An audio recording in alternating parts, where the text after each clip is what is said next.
Good afternoon, everybody. I'd firstly like to welcome you to the celebration of Kendall and Dan's wedding. And secondly, I'd like to thank each and every one of you for playing your part in making this the proudest day of my life. Thank you all so much.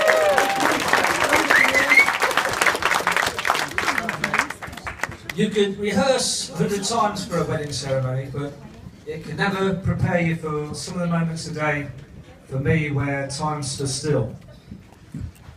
I'm not a religious man, but today I sense something quite spiritual, which I will keep with me forever. It's because of those feelings that I would like to thank everyone involved in the wedding service and all the staff here at the Abbey for preparing such a wonderful venue.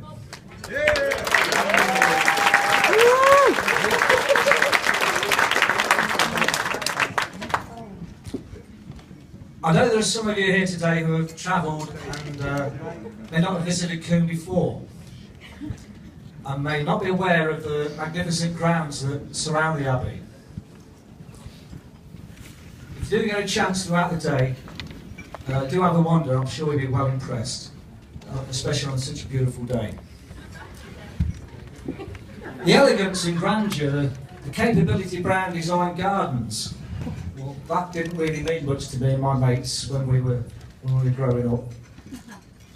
Combe was just the biggest, best playground any kids could have. We used to take an hour or so off our journey, taking a shortcut across a farmer's field, legging it whilst dodging salt pellets from an angry farmer's gun. But as adults, when I visit now, all I seem to dodge now is the car park attendant.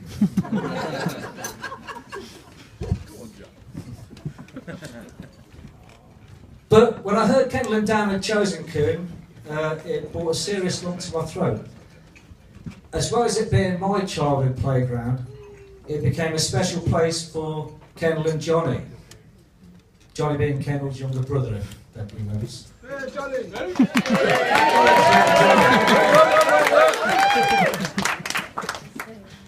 Yeah. It was a magic place where two children could let their imaginations go wild. For Johnny,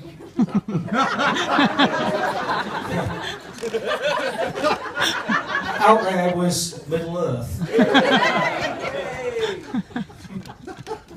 And for Kendall, it was always Narnia, especially when the snow settled. And I see her today looking absolutely beautiful. Yeah.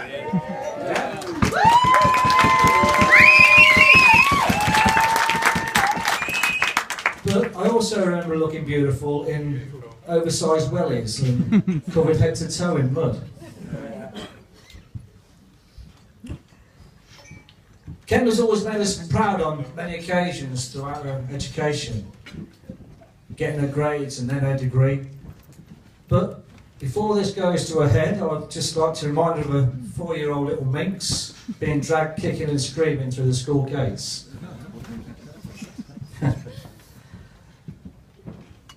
But Kendall the minx gave way to a cheerful, delightful, well-behaved, studious girl. Until...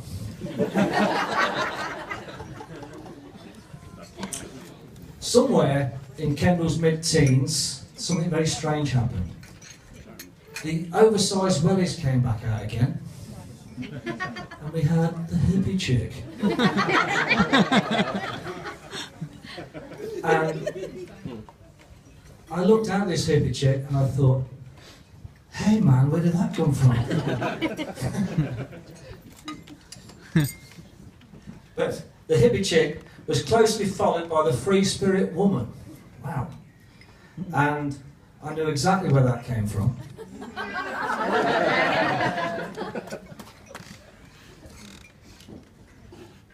These different phases in Kendall's life has helped to shape the young lady we see before us today. The successful student, now finding the career she's worked so hard for.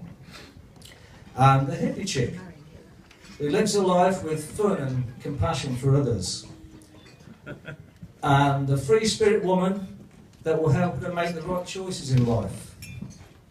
And one day, when she's taken her children to school for the first time, she may just expel the minx. Or just keep a little bit. The next chapter for Kendall, I'm glad to say, involves the guy to her right. It is to the right. Yeah. So I wrote this speech not knowing how things were going to be sorted. To be perfectly honest, I wasn't too sure about Dan.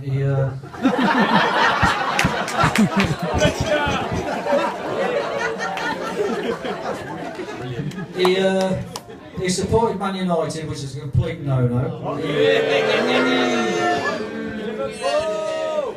You're an Arsenal fan. He was a better golfer than me, which I have to concede. No problem with that, really. And Dan asked me for Kendall's hand in marriage when I was really quite drunk,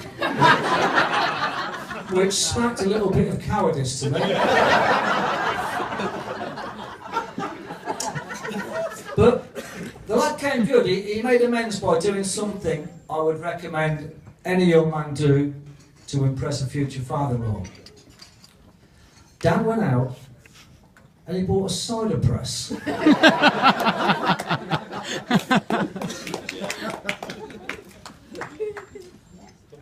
When Dan had gone through the process of cider making, he invited me over to sample. Oh.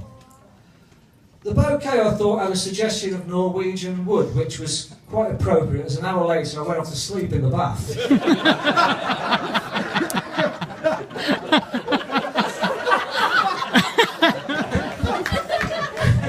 Thank you so much for that response. I really feel quite smug now. My partner Lorraine said, for God's sake, don't use the line about Norwegian wood, it's going to go... So thank you for that. And there may be sort of a Dan there. Dan, they're not always right.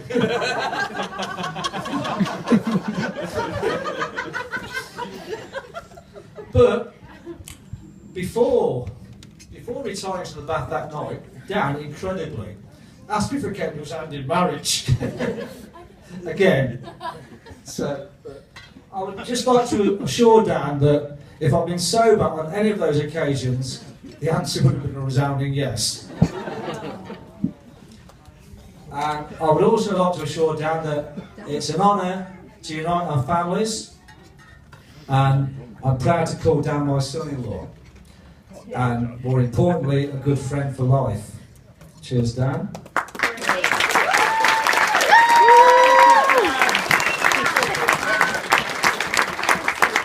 That just leaves me to ask you to raise your glasses to toast the bride and groom. To Kendall and Dan. Kendall and Dan. Hey.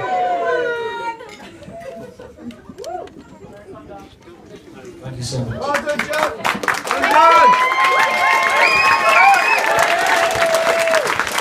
Where's the karaoke?